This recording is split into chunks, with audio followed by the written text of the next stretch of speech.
안녕하세요. 주간 AI입니다. 딥시크 사태로 인해 하루 만에 시가총액 5,890억 달러를 날린 젠슨 황 엔비디아 CEO가 드디어 이 문제에 대해 입을 열었습니다.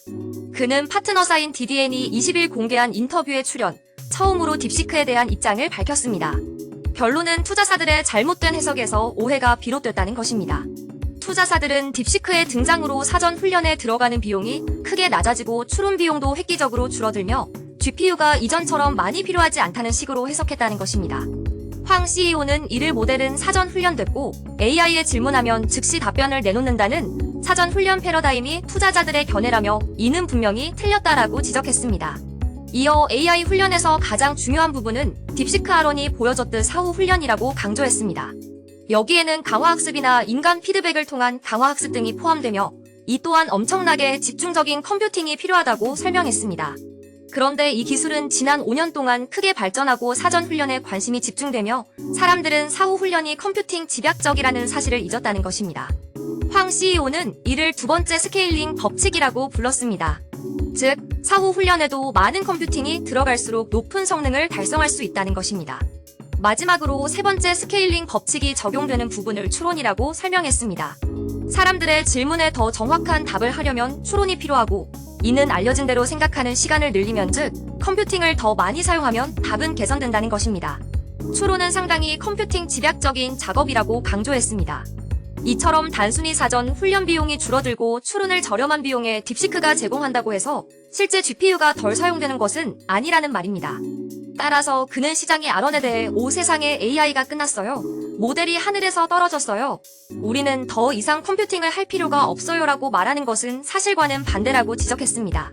특히 완전히 반대라고 거듭 강조한 뒤 딥시크가 한 일은 모델이 생각했던 것보다 훨씬 효율적일 수 있다는 것을 모두에게 알린 것이며 그래서 AI는 확장되고 있으며 채택이 가속화될 수 있다는 것이라고 설명했습니다.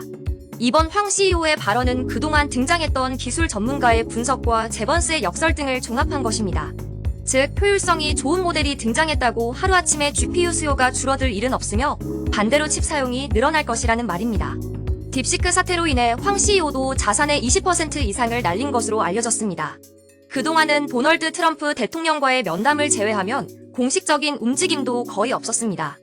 사실 그에게는 이런 논리적인 문제보다 마이크로소프트나 구글, 아마존, 메타 등 빅테크가 AI 투자를 확대하겠다고 밝힌 것이 더 기뻤을 것입니다. 특히 이제 GPU는 기존 소수 기업 외에도 소버린 AI라는 이름으로 세계 각국 정부의 구입 대상이 됐습니다. 국내에서도 내년 상반기까지 GPU 18,000장을 구입한다고 합니다.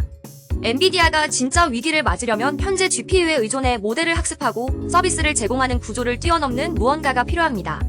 현재로서는 트랜스포머 아키텍처의 효율성을 획기적으로 능가하는 새로운 AI가 등장하든지 아니면 GPU가 필요 없는 양자 컴퓨터가 상용화되든지 둘 중 하나입니다. 이어 국내외 주요 뉴스 전해드립니다. 정부가 국가대표 개발진을 모아 글로벌 수준의 한국어 파운데이션 모델을 연내 개발할 예정으로 알려졌습니다. 아직 구체적인 내용은 없지만 이는 한동안 상당한 화제가 될 것으로 보입니다. MS가 첫 양자 칩을 공개하며 구글보다 성능이 앞섰다고 강조했습니다. 특히 이 칩으로 인해 앞으로 몇 년 안에 새 양자 컴퓨터의 상용화가 가능할 것이라고 선언했습니다.